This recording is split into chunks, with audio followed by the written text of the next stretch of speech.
우리 옆에 있는 분들과 인사하시겠습니다. 내가 더 많이 사랑하겠습니다.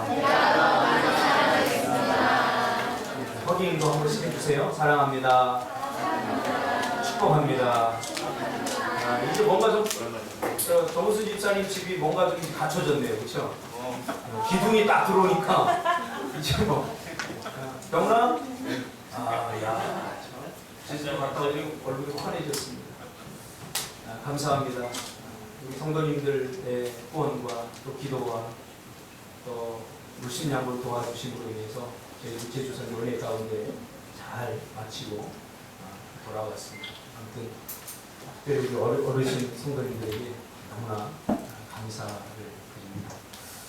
오늘 이 말씀 중심에서 불편함이 주는 은혜, 불편함이 주는 은혜라는 제목으로 하나님 말씀 증거하겠습니다. 요즘 피서철입니다. 많은 사람들이 쉼과 안식을 찾아서 한국의 전국 방방곡곡에 좋은 곳이라는 물이 흐르고 또 바다가 있는 곳이라면 계곡이 있는 곳이라면 또 나무가 있는 곳이라면 찾아 떠나려는 피서철입니다. 쉼과 안식을 얻으려고 사람들이 그렇게 찾아 떠나는 거죠. 저는 쉼과 안식을 두 가지 차원이 있다고 생각합니다. 첫째로는 정신적이고 영적인 쉼이 있다고 생각합니다. 또 하나는 육체적인 쉼이 있다고 생각합니다. 그래서 사람들은 육체적으로 피곤하거나 정신적인 피로를 느끼게 되면 쉬려고 하는 본능이 내 안에서 강하게 작용을 합니다. 이 본능을 우리 육신의 어떤 이성이라든가 우리 육신의 어떤 장치로 절대로 우리가 막을 수 없어요. 쉬고 싶다 이런 본능. 이것을 우리가 우선적 욕망이다 이렇게 합니다. 예를 들면 이번에 우리 제주선교로 갔는데 태안 집사가 잠을 제대로 자지 못했어요. 잠을 설쳤어요. 또 짐을 나르고 텐트를 치고 아주 막 힘들게 강행군을 했어요. 운전을 시켜놨더니 운전을 하다가만 졸아버려요. 여러분 졸음운전하면 큰일 나잖아요. 이성적으로는 알아요. 이 졸음운전하면 위험할 수 있고 졸음운전하면 이 내가 내 안에 같이 차 타고 이 사람들이 어떻게 될 건지 분명히 이성적으로는 아는데도 이성은 본능을 이길 수 없습니다. 본능적으로 쉬어야 되는데 쉬지 못하니까 내 안에 있는 이 강한 욕구 본능이 그만 눈을 감게 만들어버리는 거죠. 그래서 위험한 것을 알면서도 졸음운전을 하게 되어 있습니다. 너는 더 이상 이래서는 안 돼. 좀 쉬어야 돼. 몸이 자연적으로 반응을 하는 거죠. 그래서 육체적으로 피곤하거나 지쳐있으면 편안하고 안락한 침대에 누워서 잠을 자거나 휴식을 취하면 금방 회복이 됩니다. 그런데 정신적으로 피곤하거나 영적으로 지쳐있으면 상황은 달라집니다. 잠을 자고 또 자도 피곤해요. 내가 쉬는데 아무것도 하는 것이 없는데 그렇죠. 백수가 더 피곤하다고. 왜 그래요? 정신적으로 근심하고 걱정하고 영혼적으로는 뭔가 갈망이 있어요. 채워지지 않는다. 그래서 육체적으로는 편한 것 같은데 근심과 걱정, 염려 이런 것들에 사로잡혀 있다 보니까 피곤한 거예요. 정신적으로 받는 스트레스, 영적으로 받는 스트레스. 분명히 우리 현대인들의 피곤함, 현대인들의 지쳐감, 이것은 육체적인 피곤보다는 정신적이고 영적인 피곤함이라고 저는 생각합니다. 경쟁 사회 속에서 또 다양한 예측할 수 없는 일들이 사람들의 정신을 힘들게 만들고 피곤하게 만들고 거기에서 받는 스트레스를 통해서 우리의 안락하고 편안한 삶을 살지 못하도록 지치게 그렇게 만들어버리는 거죠. 요즘 그래서 캠핑이 대세입니다. 그동안 편안하고 안락한 호텔이나 콘도나 또 펜션 그런 것을 통해서 사람들이 쉼과 안식을 추구했다면 이제 그런 곳에서도 뭔가 쉼이 제대로 잘 안 되는 것 같아요. 호텔에 가서 좋은 호텔을 자꾸 수영장에 수영하면서 가족들과 쉬고 왔는데 오히려 더 피곤해요. 그러면서 사람들이 점점 깨닫게 되는 거죠. 아, 이것은 단순한 육체적인 피로가 아니구나. 것을 깨닫게 되는 거예요. 그래서 정말 번거롭고 불편한 그런 캠핑을 통해서 사람들이 뭔가 육체적을 뛰어넘는 정신적이고 영적인 안식을, 쉼을 찾아 떠나가는 거죠.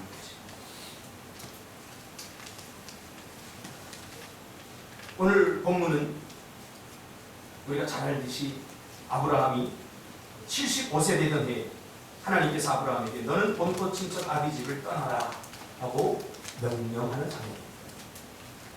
우리도 잠시지만 하나님께서 제주도로 가라 하고 하나님께서 명령하셔서 5박 6일 동안 우리가 떠났습니다. 낯선 땅이죠. 아무것도 예정되어 있지 않았습니다. 그곳에서 텐트를 치고 밤새 모기에 물려가면서 소나기가 내리는데 텐트를 다 날려버리고 또 모래바닥에 텐트를 치고 자기네 텐트 아니라고 제 텐트를 쳐놨는데 돌 위에다 쳐놔가지고 제가 누웠는데 가슴이 이렇게 나와요. 불편함 그 자체였습니다. 어느 것 하나 안정감이 없더라고요. 밥도 자기들이 다 해먹어야 돼요. 그동안 부모님들이 해주는 밥을 먹었다면 이제는 자기들이 가서 쌀을 씻고 도마에다가 칼질을 해가면서 그렇게 하지 않으면 먹을 수가 없는 그런 불편함을 우리는 경험했던 것입니다. 사람에게는 안주 본능이 있습니다.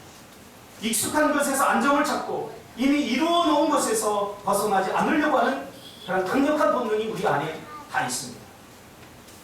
하나님께서 아브라함이 75세 되던 해에 너는 너의 본토 친척 아비지를 떠나라고 했을 때 분명 그에게는 아주 심각하고 힘든 어려운 결정이 아닐 수 없었습니다. 왜냐하면 다른 곳으로 이주하기에는 아브라함은 이미 나이가 너무 많았다는 것입니다. 75세였죠. 그리고 그가 살고 있던 그 땅은 하라는 이미 그가 75세 동안 살아가면서 삶의 기반을 닦아놓은 그라는 곳입니다. 힘들면 친구들이 와서 도와줄 수 있고 그 모든 관계적 인프라가 다 구성되어 있다. 우리가 낯선 사람을 만나서 낯선 사람과 친해지기가 얼마나 힘듭니까? 또 낯선 땅에 가서 살면 얼마나 텃세가 심합니까? 제가 예천에 한 3년 살았는데 텃세가 심하더라고요. 텃세가 심하다. 할렐루야. 저 예천 분들이 많아서 이런 얘기 많은데 아마 텃세가 있더라고요.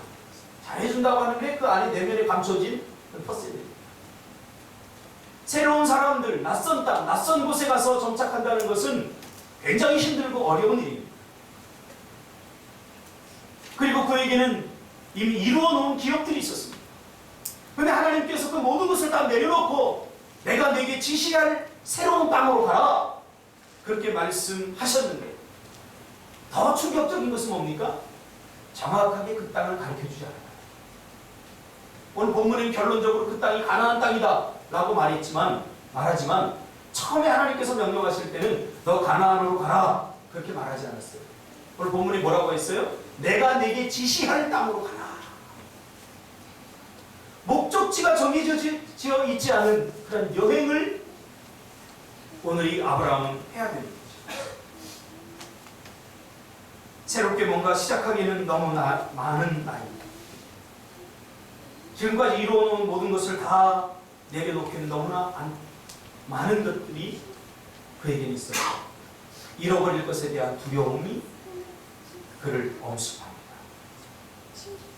이번 제주선교에 동참했던 모든 우리 대원들도 똑같았습니다. 이번 선교 시간이 있어서 돈의 여유가 있어서 참여한 것 아닙니다. 가서 보니까 이야기를 들어보니까 깨알 같은 그 수많은 사연들이 다 있더라고요. 우리 보람이 같은 경우는 지금 아르바이트를 하고 있는데 매일 보고를 해줘야 되는데 제주선교 가니까 못하는 거예요. 어떻게 보면 아르바이트를 잘릴 수 있는 위기. 우리 주영이 같은 경우도 다들 깨알 같은 어떤 내려놓아야 될 것들이 다 있다. 그럼에도 불구하고 그 모든 것을 다 내려놓고 갔다는 거죠. 아브라함처럼. 굳이 익숙한 것들과 결별하고 낯선 곳으로 하나님께서 가라고 합니다. 이것은 선교적인 명령입니다. 이번 제주 선교를 가기 전부터 제가 가지고 있었던 생각은 불편함과 훈련이라는 두 가지 생각이었습니다. 요즘 젊은이들은, 요즘 성도님들은 불편함을 잘 견뎌내지 못합니다. 번거로움을 잘 견뎌내지 못합니다. 근데 이번 선교 자체가 다 불편함이었어요. 번거로움이었어요. 얼마나 번거로웠느냐. 가서 텐트를 치기 전에 우리 상진 집사가 이번에 팀장이 있는데 텐트 팩 하나, 줄 하나까지 다 체크를 합니다. 그냥 치면 되는데.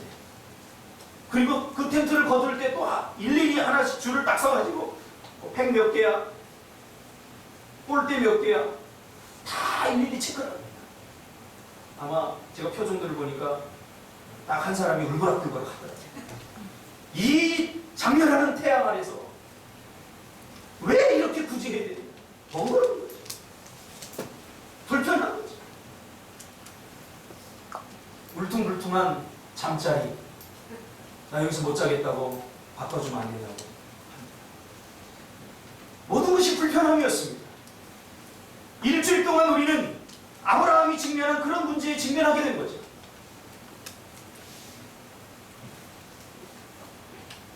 거기다가 선교하러 갔는데 선교는 안 하고 행군을 합니다. 할렐루야. 그 뜨거운 곁에 행군을 합니다. 또 태어나서 처음으로 1980m가 한라산이 1980m 등반을 합니다. 병원에 올라가다 죽고 싶다고 그랬다니까. 저런 사람 절대 안 죽어요. 여기서 뛰어내리고 싶다고. 난 한번 뛰어내렸으면 좋겠어요. 죽고 싶다 그런 사람 절대 안 죽어요. 제가 그 심정을 압니다. 뭐 재정을 아끼려고 하다 보니까 우리가 있던 그 박지 캠프에서 그 한라산 등반하는 그 코스까지 가는데 한 60km가 돼요. 제가 거기를 5번, 6번 왔다 갔다 했어요. 허리가 아파서 죽겠는데. 태양간사는 좀 안 올라갔으면 좋겠는데. 태양간사가 굳이 올라간다고 해서 제가 또 한 번 갔다 왔어요. 불편한 그 자체였고 번거로운 그 자체였습니다. 씻는 것부터. 그렇게 늦게까지 하루 일정을 마치면 샤워장이 문을 닫아버려요. 제가 수영을 못 갔던 이유도 바로 거기 있습니다. 성지임사 말끔해졌네? 지금은 말끔한데 어제까지 거지였습니다. 엄마가 지금 저희 성지임사님 어머니 오셨는데 오늘 봐서 다행입니다. 어제 봤으면 가슴이 아팠을 겁니다. 수영은 덥수랑이 길러주셔서 꾀되지 않고 노숙자 같았어요. 실제로 그냥 앞에서 이끌어야 되니까 팀원들은 쉽게 하는데 본인은 못 쉬는. 심지어 2달 전부터 아빠 우리 제주도 언제가? 빨리 가고 싶다 그러던 예담이까지 후회를 합니다. 제주도 싫어! 모기들 왜 무는 거야? 책임져! 그러면서 제주도 싫다고 합니다. 제주도 오니까 TV도 못 봐. 장난감도 없어. 불평해되기 시작합니다. 더 중요한 건 요즘 젊은이들이 신처럼 여기는 핸드폰을 사용할 수 없다. 왜 전기 충전할 충전기가 없으니까 한 이틀 되니까 배터리가 다 나가버리니까 핸드폰도 사용합니다. 이 불편함과 번거로움이 주는 정신적인 스트레스와 정신적인 피로감에 못 견뎌야 하는 사람들이 하나둘씩 생겨나기 시작했습니다. 여러분, 저는 이번에 분명하게 깨달았습니다. 선교는 불편함과 번거로움과의 싸움입니다. 영원 구원은 부부가 아니라 이런 불편함과 번거로움과의 싸움입니다. 불편을 싫어하면 영혼을 구원할 수 없고 번거로움을 싫어하면 한 생명을 살려낼 수 없다는 것을 깨닫게 됩니다.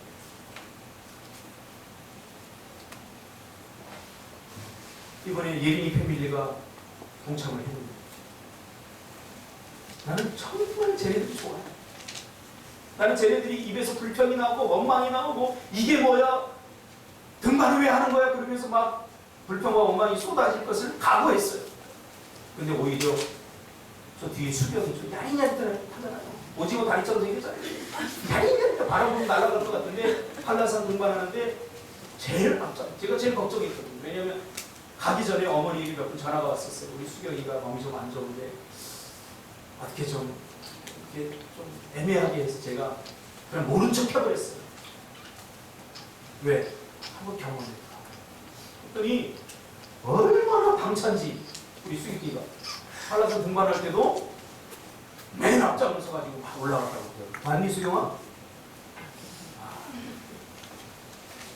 아침 9시에 올라갔는데 저녁 7시 반에 들어갔어요. 병훈아, 너도 네가 자랑스럽지? 한라산 또 가자? 트레이닝, 이게 트레이닝. 육체적 한계에 접근해오지 못한 사람은 절대로 그게 무슨 의미인지. 사막을 횡단하는 것은 단단한 사자가 아니라 초라하고 등이 구부러진 낙타라는 말이 있습니다. 어떤 선교사님은 정말 선교를 하기 위해서 평생을 준비하고 기도도 많이 하고 실력도 있고 능력도 있는 무엇보다도 영혼도 사랑하는 그런 선교사님이었는데 아프리카에 간 지 1년 만에 돌아왔습니다.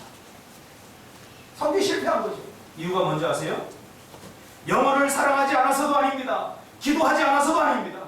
사명감이 투철하지 않아서도 아닙니다. 음식을 먹지 못해서 아프리카에서 음식을 입에 대면 오바이트가 나옵니다. 그 음식을 먹을 수 없고 1년 동안 음식을 먹지 못하니까 24kg가 빠져버린 거예요. 영양실조가 오니까 도저히 견딜 수 없어서 총회에다 보고하고 돌아왔어요. 적응이 실패한 거죠. 적응. 선교는 기도만 가지고 안 됩니다. 영혼을 구원하는 것은 어떤 열정만 가지고 안 됩니다. 이번에 제주 선교팀 보니까 아주 철저히 준비다. 내가 보니까 거의 쓸데없는 것 같은 것도 다 준비합니다. 얼마나 꼼꼼하게 챙기는지. 그러나 그렇게 했기 때문에 이번 선교가 아주 물 흐르듯이 자연스럽게 잘 진행됐어요. 참 중요합니다. 신앙도 적응이 필요해요. 이 교회에 와서는 전번 교회 생각을 하고 이 교회는 왜 저러지? 적응을 못하는 거예요. 하나님이 주신 환경, 하나님이 주신 사람들, 좋은 사람, 나쁜 사람, 좋은 환경, 나쁜 환경 따지지 말고 하나님이 주신 환경에 적응하시길 바랍니다. 좋은 사람 찾지 말고요. 내가 잘 적응하면 되는 거예요. 적응이 믿음입니다. 그 현실을 받아들이고 그것에 적응하는 적응력을 우리는 길러야 됩니다. 유독 불편하고 번거로운 것을 싫어하는 사람들이 있어요. 쉽고 편안하고 안락한 것을 좋아하는 사람들이 있어요. 그리고 그런 것들을 누리고 즐기려고 하는 이 안주거든요. 이것이 선교의 방해거리임을 저렇게 하게 되었습니다. 전도하라 이렇게 하면 일단 우리는 각오해야 됩니다. 번거로워지자. 우리도 지금 청소년부 우리 선생님들 보니까 우리 아이들에게 전화를 합니다. 번거롭죠. 또 하고 또 하고 또 하고 또 관심을 갖더라고요. 이번에도 아침에 일어나면 팀장들이 제일 먼저 저 아이들 눈치를 보더라고요. 쟤네들이 오늘 컨디션이 좋나 안 좋나, 기분이 좋나 안 좋나. 다 번거로워. 아픈 데는 있니 없니 계속 귀찮도록 물어봐요. 그렇죠? 번거로운 거 관심. 아 불편해서 싫어. 번거로운 거 싫어. 아니 꼭 은혜 받으려면 뭐 새벽에 나와야 돼? 우리 이미정 집사님들 쫙 김포 신도시에서 오잖아. 아, 그 근처에 교회 하나도 없나 보죠? 네? 엄청 많아요. 엄청 많아요. 번거롭게 번거로워. 불편하고. 아마 우리 교회에 나오려면 적어도 한 2시간 전에 일어났을 거예요. 저렇게 이쁘게 꾸미고 오죠. 그러나 그 근처 교회 가면 30분 전이면 돼요. 불편하지, 번거롭지. 그러므로 영혼 구원은 나 중심이 아니라 너 중심이 되어야 돼. 나의 입장과 환경에 맞추는 것이 아니라 너의 입장, 너의 환경을 예수님처럼 하죠. 예수님이 우리를 구원하는데 굳이 인간의 몸을 입고 이 땅에 올 필요가 있겠습니까? 그분은 능력이 많으신 분인데, 그러나 인간의 몸을 입고 육신의 옷을 입고 이 땅에 오셨어요. 이것은 굉장히 영혼권과 설교에 대한 아주 중요한 인사이트를 우리에게 던져주는 거예요. 선교사들이 선교하러 가서 실패하는 이유가 뭐냐면, 내 입장, 나의 프로그램을 가지고 가서 그 현지인들에게 하라고 하니까 안 되는 거예요. 그래서 저도 우리 교회가 가지고 있는 어떤 핵심 방향 중에 하나가 선교이기 때문에 어떻게 선교할까를 많이 고민하다가, 일단 우리가 선교하려고 하는 그 지역을 정탐하자. 그리고 그들을 좀 이해하자. 그래서 이번에도 가서 우리가 예배 한 번도 안 드리고 기도 한 번도 안 했어요. 제주도 전 지역을 다 돌았어요. 그래도 부족하더라고요. 나온 이야기가 우리 한 달 정도 더 있어야 되겠다. 한 달 정도 더 있고 싶은데 차순수 집사님이 떠오르고 장로님 얼굴이 떠오르고 신호기 집사님 얼굴이 떠올라서 그냥 왔습니다. 예수님도 불편함 속으로 들어오고 있습니다. 인간이라고 하는 불편함의 옷을 입고 이 땅에 오셔서 번거로운 예수님도 배가 고프면 먹어야 돼. 외로우셔. 이런 불편하고 번거로움 속으로 오신 거예요. 날 수 있는 새가 하루아침에 날개를 잃어버렸다고 생각해보세요. 얼마나 불편하겠습니까? 물속을 마음대로 헤엄칠 수 있는 물고기가 꼬리와 지느러미를 잃어버렸다고 생각해보세요. 얼마나 불편하겠습니까? 오늘 하나님께서는 어느 날 갑자기 아브라함에게 그동안 누리고 편안하고 안락하게 살던 삶을 하루아침에 다 내려놓고 잠시 내려놓고 떠나라고 하는 거죠. 이때 필요한 것이 뭡니까? 자분력입니다. 하나님께서 주시는 그 말씀을 그대로 직면하고 그 상황에 그대로 직면하고 그 현실을 인정해야만 합니다. 부정해서는 안 됩니다. 이번에도 5박 6일 선교 가면서 저는 결심했어요. 잠을 제대로 자지 못하고 불편할 것이다. 힘들 것이다. 각오를 했어요. 각오를 하고 가니까 별로 힘든 건 모르겠어요. 그러나 제주도 가서 중릉 방간당에 좀 돌아보고 제주도 밤바다 제주 밤바다 이건 제주 밤바다 하면서 내가 좀 익사이팅하게 좀 즐겨보자 그랬던 사람들은 아마 죄송합니다. 주둥이가 대빨라왔습니다. 내가 딱 한 사람 그 사람 그런 사람 같습니다. 병원이 너는 아니야? 넌 거 같아? 네.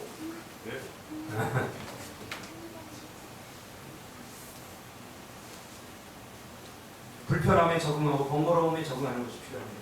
변화 전문가인 구본영 씨가 쓴 익숙한 것과의 결별이라는 책에 보면 이런 말이 나옵니다.